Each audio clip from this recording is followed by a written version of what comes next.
morning. Donald Trump is just a few hours away from accepting his party's nomination for president. Yeah, it's an event that many thought a year ago was impossible.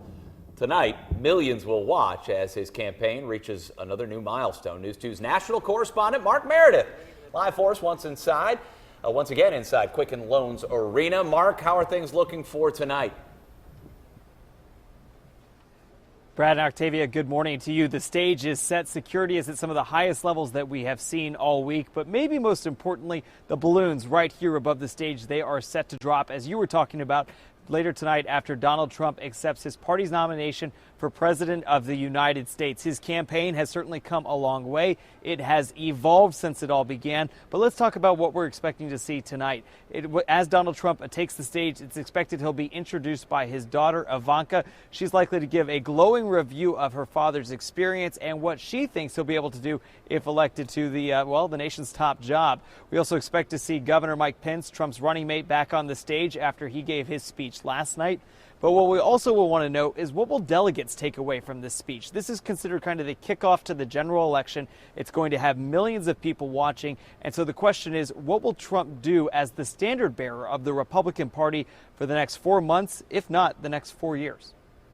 I want him to reinforce his platform that he's already laid out for American people, and I think he will do that. A little less on the incendiary remarks and a little bit more substance. We really have not heard a lot of policy from Donald Trump, so I'd like to hear more of his policy. I think Donald Trump needs to keep on being Donald Trump. That's why he made it this far, and I think that's what he's going to keep on doing.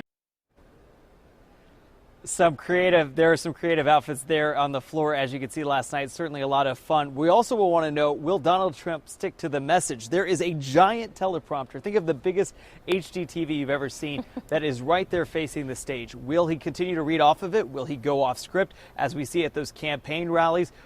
Time will have to tell. So Brad and Octavia, I know we'll have even more to talk about when we get together tomorrow. We'll see tonight, Mark. Yeah, Ted Cruz, though, getting all the headlines this morning after his primetime speech. Obviously, he and Trump have that long history, and it's not a great one, Mark. What kind of reception Republicans giving No, Senator Brad, it's Cruz? not. Well, it was interesting. We were here on the platform last night, and when Senator Cruz gave his speech, there was the big question, will he offer that endorsement? He did not. He congratulated Donald Trump on winning the nomination, but Cruz made it very clear he was not going to endorse, and he basically gave a big slap in the face to the Trump-Pence ticket, instead saying voters should vote their conscience when they head to the polls in November. This place erupted into boos and jeers when Cruz walked off the stage. They were shouting, they were screaming, and I'll tell you what, guys, it was a big sign that no matter what, after this 4-day event here in Cleveland, this party is still absolutely divided when it comes to certain pockets of the conservative movement. Brad, Octavia? All right.